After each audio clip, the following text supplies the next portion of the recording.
opretter jeres elevråd, skal I lave det, der hedder elevrådsvedtægter.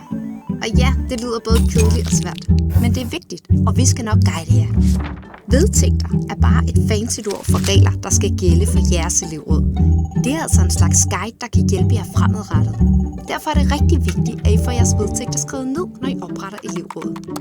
På den måde kan I altid hive dem frem, hvis I på et tidspunkt bliver uenige eller i tvivl om noget. Vedtægterne bestemmer for eksempel, hvem der kan stille op til elevrådet, hvor tit I skal holde møder, og hvordan I skal fortælle jeres medelever, hvad der er besluttet på møderne. Hvis I har behov for at ændre vedtægterne, kan det gøres ved en årlig generalforsamling.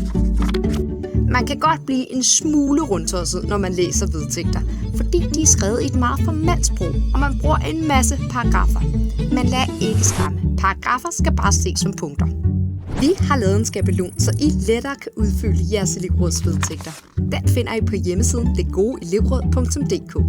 Og hvis I har nogle spørgsmål, så husk, at I altid kan kontakte os på elevråd@eo.dk. Held og lykke!